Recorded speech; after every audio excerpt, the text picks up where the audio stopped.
د بلوچستان د واقعي اصل حقیقت مخې ته راغی. اصل ګناهګار څوک دی زه به تاسو ته په دې ویډیو کې ښیم هغه، ځکه چې ډېر عجیبه چې دی نو واقعه ده. تاسو به هم حیران شئ او تاسو به وایئ چې اصل ګناهګار دی څوک و، یا دا جینۍ ګناهګاره ده یا د دې پلار او وروڼه ګناهګار دي. ویډیو راسره مکمل وګورئ، تاسو به هم حیران شئ ملګرو، څنګه چې تاسو ته پته ده په سوشل میډیا باندې دا ویډیو چلیږي چې جینۍ چې ده نو په خپلې خوښې باندې واده وکړو، په هلک پسې لاړه او هغه وتښتېدله. د هغه نه پس چې ده نو پلار ولګېد او دا جینۍ واپس راوغوښتله او هغه چې ده نو ختمه کړله. او دا واقعه داسې نه ده شوې. ښه، تاسو به هم حیران شئ دا جینۍ چې ده نو واده شوې وه خو بل کس ته واده شوې وه. د دې جینۍ چې ده نو 4-5 کاله مخکې واده شوی دی، د دې 4 بچي هم دي، او دا چې په کوم هلک پسې تښتېدل ده نو هغه هلک چې ده نو هم مخکې واده کړی او د هغه هم بچي دي. او دا جینۍ لګېدلې ده د خپل خاوند او خپل بچي یې پرېښي دي او بیا چې ده نو په دغه هلک پسې تښتېدلې ده. نو په دې ټایم کې چې ده نو پلار او وروڼه چې ده نو مخې ته راغلي دي او وایي چې موږ یو غیرتمند خلک یو، تا خو چې ده نو ته واده شوي وې، ته موږ ورکړی وې یو کس له، او تا چې ده نو ته هغه پرېښود او ته په بل پسې لاړې. د هغه نه پس چې ده نو دغه جینۍ چې ده نو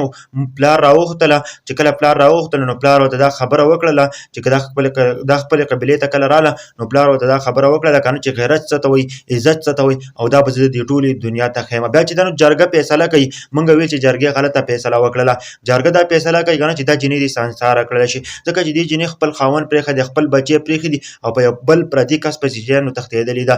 جرګې چې کله دا فیصله کړله نو دا جینۍ وایي چې زما نه ډز پورته کوي، ما ختمه کوي. او بیا چې ده نو دا 4 ګاډي راشي او دا جینۍ چې ده نو یو خوشې غر ته ویسي او په هغه غر کې چې ده نو دا جینۍ چې کله د ګاډي نه کوشي داسې قرآن مجید هم ورسره وي او د قرآن مجید ترې واخلي او دا جینۍ چې ده نو ختمه کړي. ملګرو دا ویډیو چې ده نو اوس مخې ته راغله، دا یو کس مې ویډیو کتله چې ویل چې اصل حقیقت دا دی په سوشل میډیا چې کومه خبره چلیږي ویل چې دا دروغ ده، دوی چې نو دا اصل حقیقت نه دي خبر. زه دې نه یم خبر، تاسو په کمنټ کې دا ضرور ولیکئ چې آیا دا حقیقت دی او که نه. جینۍ چې ده نو خپل خاوند یې پرېښی او په بل هلک پسې تښتېدلې وه، د دې وجې نه چې ده نو پلار د غیرت په نوم باندې، وروڼه د غیرت په نوم باندې چې ده نو دا جینۍ ختمه کړله.